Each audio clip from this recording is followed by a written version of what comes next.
Raghav series के पिछले episodes में हमने देखा कि किस तरह अभिजीत ठाकुर ने अपने कमरे पर बुलाकर हमको भयानक टॉर्चर किया, पूरा रूम साफ करवाया और राघव को बेवजह मारा भी। पर हम कुछ नहीं कर पाए क्योंकि हमें एनओसी लेनी थी और एडमिट कार्ड लेना था। मैंने और राघव ने रात भर जागकर पढ़ाई की, उसने मेरी हेल्प की और किसी तरह हमने सारे पेपर्स पास कर लिए मतलब इस लायक तो हो ही गए पेपर कि हम पास हो जाते।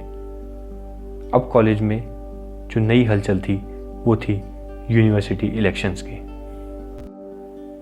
एग्ज़ाम्स खत्म होते ही हमारा सारा कॉलेज सिर्फ एक ही चीज़ में खो गया, वो था इलेक्शन।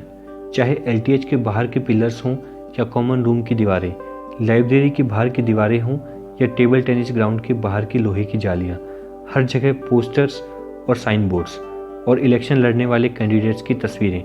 जैसे यूनिवर्सिटी प्रेसिडेंट के इलेक्शन न हो, देश में प्रधानमंत्री के चुनाव हों और भाई साहब वादे भी ऐसे ऐसे कि देश के गृह मंत्री अमित शाह शर्मा जाएं। कोई कहता था कि हम कॉलेज में नया बास्केटबॉल कोर्ट बना देंगे तो किसी ने नए थिएटर्स का वादा कर दिया था। कोई कहता था कि कल्चरल फेस्टिवल का बजट 50 गुना बढ़ा दिया जाएगा तो कोई कहता था इस बार कॉलेज फेस्ट के सेलिब्रिटी नाइट में मिका सिंह को बुलवा लेंगे राखी सावंत के साथ। शुक्र था कि किसी कैंडिडेट ने कॉलेज में हेलीपैड बनाने का वादा नहीं किया, नहीं तो खुद मोदी जी आकर उसको फूलों की माला पहनाते। पर क्या कर सकते थे, जैसा भी माहौल था हम सब लोगों के लिए नया था। हम लोगों के कॉलेज इलेक्शंस में बहुत ज़्यादा मज़े थे, खासकर कि फर्स्ट ईयर्स के स्टूडेंट्स के। चाहे आपको कचौड़ी खानी हो या चतुर्भुज के गुलाब जामुन या डोमिनोज और पिज़्ज़ा हट के महंगे से महंगा पिज़्ज़ा, आपको सिर्फ कैंडिडेट को एक बार फ़ोन करने की ज़रूरत थी कि बॉस इस हॉस्टल में इस चीज़ की डिमांड कर रहे हैं। तुरंत उस कैंडिडेट की गाड़ी आती थी, डिमांड की हुई चीज़ की तुरंत सप्लाई की जाती थी।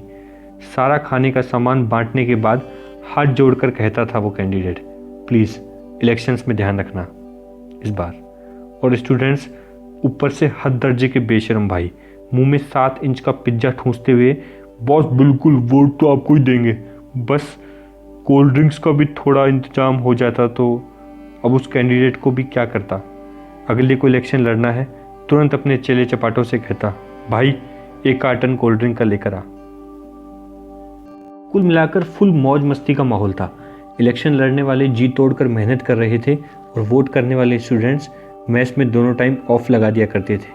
शाही दावत जो चलती थी, बाहर रेस्टोरेंट में भरपेट मटर पनीर खाकर आते थे और बिल उस कैंडिडेट के ऑफिस में भिजवा देते थे। कैंडिडेट्स का अगर नाम लिया जाए तो वैसे तो इलेक्शन में खड़े होने वाले कैंडिडेट्स तो पूरे 5 थे, पर असली टक्कर तो आरसीटी ग्रुप के नरेंद्र सिंह शेखावत और जाट ग्रुप के महेंद्र जाखड़ के बीच थी। आरसीटी ग्रुप से दरअसल पहले वो मनहूस अभिजीत ठाकुर खड़ा हुआ था, पर 3rd सेमेस्टर में 4 बैक होने के कारण उसका नॉमिनेशन कैंसिल हो गया था, तो उसने अपनी जगह एक कमज़ोर और दब्बू से लड़के नरेंद्र को खड़ा कर दिया था। उसकी योजना एकदम स्पष्ट थी, प्रेसिडेंट कोई भी बने, पर राज तो अभिजीत ही करना चाहता था। सबको पता था कि इलेक्शन में नरेंद्र सिर्फ एक चेहरा था, असली इलेक्शन तो अभिजीत ही लड़ रहा था। पर अभी नॉमिनेशन की लास्ट डेट काफ़ी दूर थी और लोगों के भी नॉमिनेशन फाइन करने की अफवाह थी कि और लोग भी इलेक्शन लड़ सकते हैं।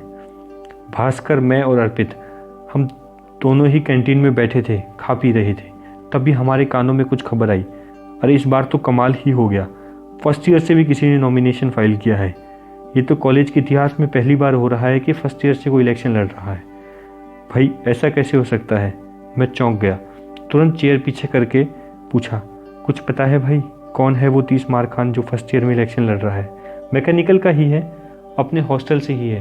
कुछ तो अच्छा सा नाम था यार उसका, क्या नाम था उसका?